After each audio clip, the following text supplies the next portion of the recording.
Hello guys, kayo po ba ay naghahanap ng property na meron ganitong kagandang falls? Ayan, watch nyo na itong video na to. I'm sure magugustuhan nyo po ito, no? So, bago tayo magsimulang mag-vlog, ayan, paki-like, paki-share, and subscribe muna po sa ating YouTube channel. And then, pakipindot po yung ating notification bell para updated po tayo sa mga properties na ibablog natin. Ayan, napakaganda.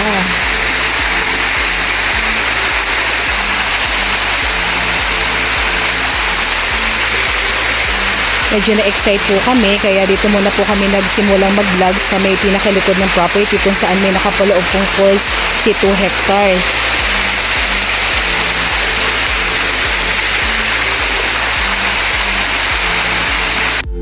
So ayan, for today's video po, nandito po tayo sa Lopez, Quezon kung saan bibisita nga po tayo na isang property na may sukat na 2 hectares. Pero actually po, itong property po na to ay may sukat siyang 7.2 hectares. Pero huhugot lang po tayo ng 2 hectares. Ano? So ito na pong tinatamaan ng camera natin. Ito na po yung 2 hectares kung saan may nakapaloob tayong pinaka-falls na ganitong kaganda. And then at the same time, tayo po ay katabi po or along Diversion Road yung bibisitahin po nating property.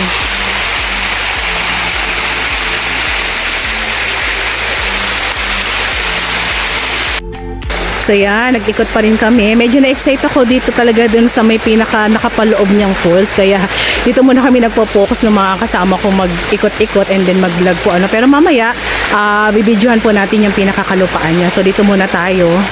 Kasi ito po yung isa sa nakikita kong bentahe po ng property po. Yung ganitong kagandang mini falls. Yan. So, ayun po kay tatay, ito po talaga ay nakapaloob sa kanilang property. Pero hindi na lang po kasama yung pinakailog doon sa may pinakababa kung saan nag-video ko kanina. So, may ilog po yung nakapahalang doon. So, yun po ang hindi na po kasama kay property po. Pero itong falls na to, hanggang doon po sa may baba kung saan tumatagas or tumatawid po yung pinakatubig, yun po ay kasama po sa may pinaka-property po natin. So, napaka ganda po nitong property na to. Pwede natin i-develop as resort. Ang ganda.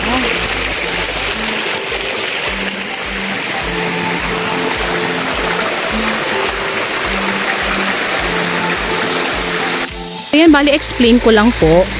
Buhat po dito sa may pinaka-falls na to. Ayan. Kung saan sabi ko nga po, ito po ay nakapaloob kay 2 hectares. Bali ito pong gemelino na to, na nakahilera po na yan. Yan po ay karugtong po ni 7.2.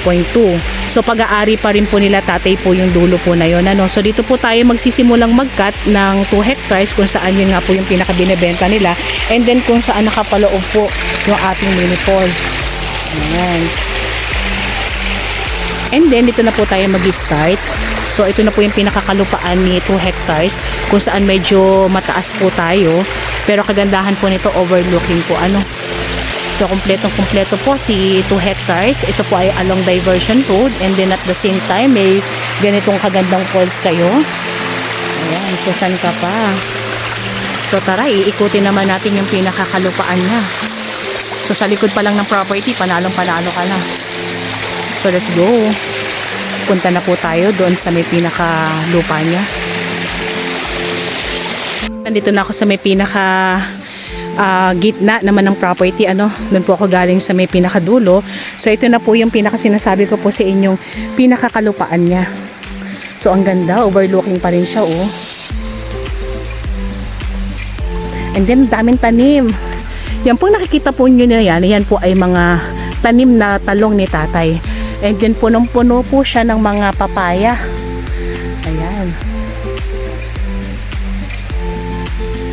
So si property po natin ay slope. And then marami pa rin naman pong mga puno ng niyog. May mga tanim din siyang okra dito. And then yung mga talbos ng kamote. Nami.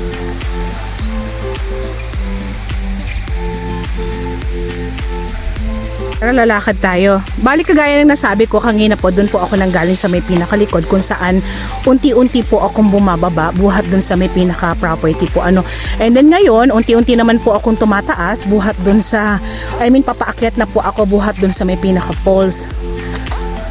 So, ganun po yung status po ng ating property po. Daming talong, punong-puno ng talong. So lakad tayo.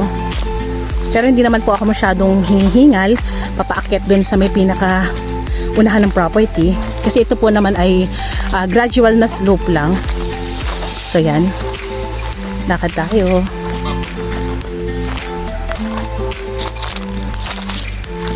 Masipag na tatay magtanim. Ang daming papaya. Dinig na dinig ko pa rin yung lagas-las ng tubig dito. So kagaya ng nasabi ko, tayo po ay along Diversion Road. So mamaya papakita ko po sa inyo yan, ano. So dito muna tayo. Ang ganda ng view.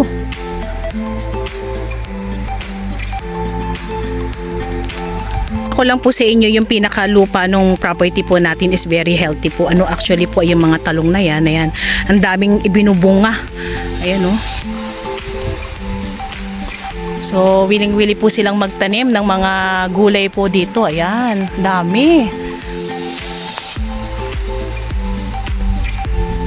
Ayan po oh. So kagandahan po kasi nito, may source po sila ng tubig. So okay na okay po sa kanilang magtanim. Hindi po sila hinihirap magdilig ng kanilang mga pananim. Ayan. Lulusog pati ng mga papaya. Ang lalaki ng papaya. So yan, lakad pa rin tayo. Ikutin pa rin natin si 2 hectares. So dito po kapantayan na po dito sa may pinaka gitna ng property po. Ano? So ang daming okra. And then explain ko na po, tayo po ay nasa 3 kilometers buhat po dito sa property kung saan sabi ko nga po tayo po ay katabi ng ongoing na diversion road po. Ano? So para po makalabas po tayo doon sa may pinaka-provincial road, tayo po ay magbabaybay ng nasa 3 kilometers. And then, buhat po doon sa pinaka-provincial road, patungo naman po doon sa may pinaka-town proper ng Lopez, yun naman po ay nasa 10 kilometers.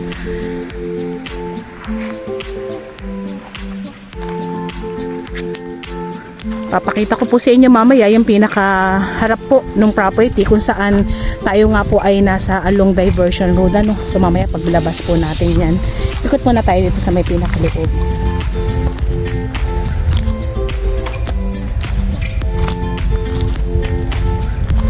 Wow, ang sarap maglagay ng kubo dito. Tanaw na tanaw mo talaga yung yung view. Ganda.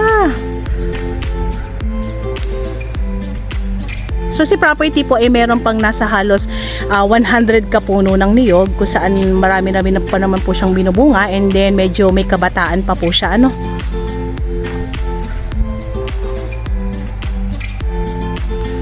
Ang dami talagang papaya ni tatay.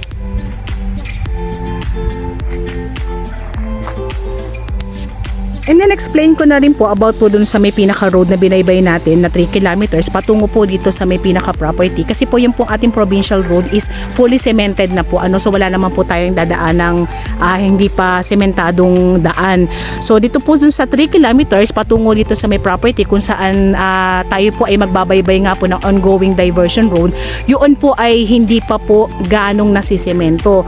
So makikita naman po natin kung sakaling bibisitahin natin si property, yun pong mga equipment, yung mga bulldozer o yung mga ginagamit po nila para masemento po si road is nasa daan po talaga. And then mapapansin din po natin sa bungad pa lang po, buhat po doon sa may provincial road, papasok po rito sa may pinakaginagawang diversion road, yun naman po ay malaki or mahaba-haba na rin po yung nasesemento po. Pero dito po sa kalagitnaan is naputol na po. And then kagandahan din po nito, malapit po tayo sa school, and then malapit din po tayo sa chapel, and then malapit din po tayo sa barangay hall. So napakagandang property po nito. So itong diversion road na to ay tatagos po ito papuntang Ginyangan. So magsasalu-salubong po kasi itong mga daan na to. Pero po kagaya ng nasabi ko dun sa mga naunang vlog ko na binablog ko po na mga diversion road, nakakausap po namin yung mga engineer na namamahala po dito. So ang explanation naman po nila is talagang hindi pa po talaga masisemento, even meron po silang pondo na dito sa may road. Ang inuuna po talaga nila is butasin muna lahat. para po kahit po hindi siya masemento is madadaanan naman po siya ng mga sasakyan. So yun po yung pinaka purpose po nila, ano. Pero sabi nga po nila hindi magtatagal, sisementohin na rin po kasi marami na rin pong nabutas. Pero sa ngayon po, ayan, intay-intay lang po tayo ng konti. And then, kagandahan po kasi nito, hindi pa siya talagang nasisemento or nadadaanan po ng cemented road. Medyo mura pa po ibinebenta po ito ni seller. So, pwede na nating i-grab hanggat hindi po sila nagtataas. Once po kasi na masemento na, ayan, medyo mataas na po yung pricing po nila seller. So, grab na natin hanggat mura.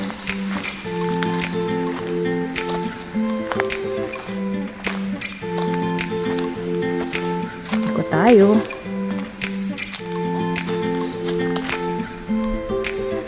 Pa rin tayo. So sa mga buyers ko po na naghahanap ng ayaw ng masyadong flat na flat yung pinaka-area, ayan, marirecommend ko po sa inyo ito, ano. So ito po ay parang chocolate hills na nakatumpok. So hindi siya masyadong mataas na kung tawagin ni upland. So hindi po ganoon, ano. So ito bet na bet ko rin to kasi bukod po doon, ayan, ang dami mo makikita mga overlooking na side dito sa may pinaka taas ng property. And then kagandahan po nito, kung sino man po makakabili nito, panalong panalo na. Doon pa lang po sa falls, ang ganda. And then at the same time, tabi tayo ng road. And then napakaganda po ng pinakalupa niya. Katunayan, ayan, sa dami ng tanim ni tatay, lahat ng dahon niya puro green. So meaning po, malusog po yung pinakalupa ng property po, ano.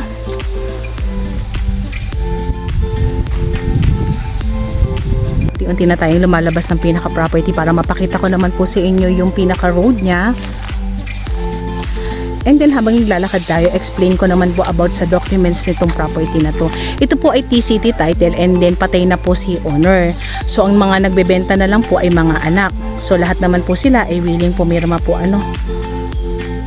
So magkakaroon na lang po tayo ng extrajudicial.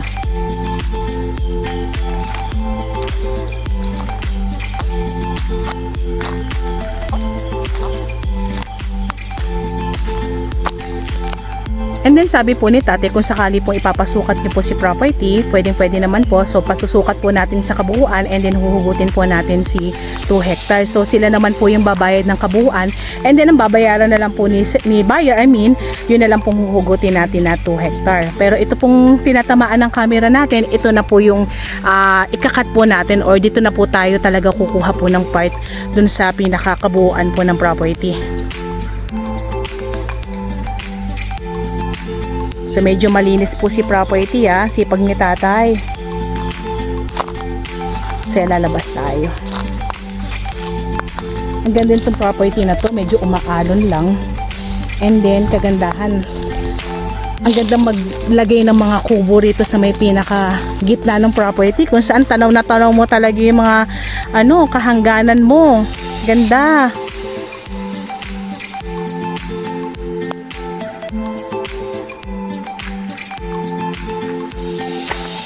May mga puno tayo ng langka. Yan, guyabano. Yan, lalabas na tayo para papakita ko naman po sa inyo yung pinaka diversion road.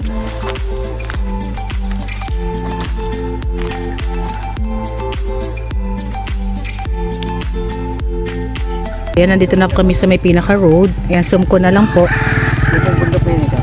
Bali, ito na po yung pinaka-diversion road po natin, ano? Yung ma'am, ito po yun. Yung bundok na yun. Ano pong bundok yun? Yan ba kutyapin? Ah! Yan po inabili na rin. Yan po yung maliit. Yan po maliit. Oo.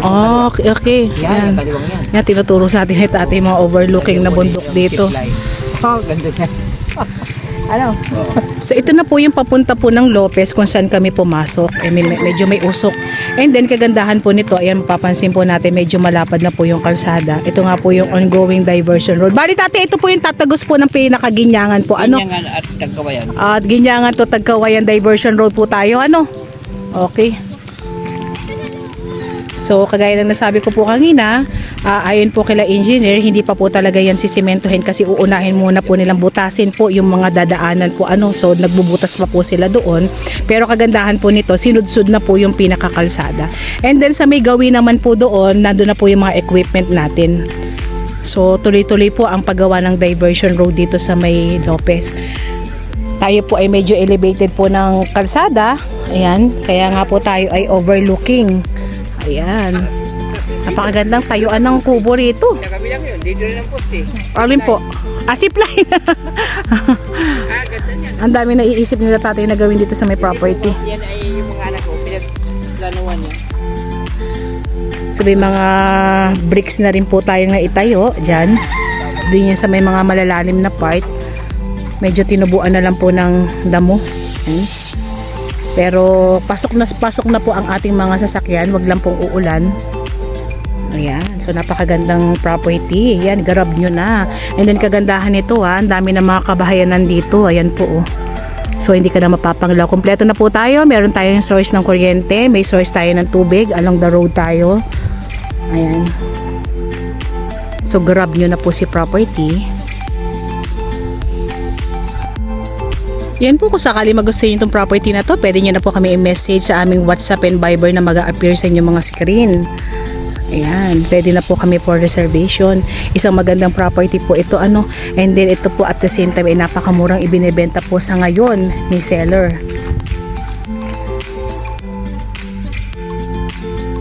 So sa mga buyers ko po na naghahanap ng small cut and then at the same time pwede pagtayuan ng business.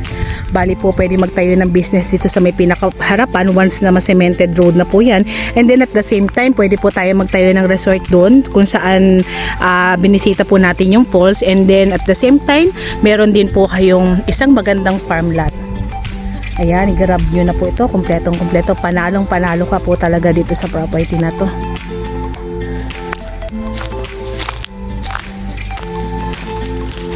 So kung meron po akong ginasabi about this property, meron po kami description sa baba. So pakiclick na lang din po yun. And then kung kayo po ay manggagaling po ng Manila para mabisita po si property, tayo po ay magkukonsume na nasa 7 hours. Ayan. Daming dalang hita dito. So may mga dalang hita pa dito sa may loob ng property. Ayan.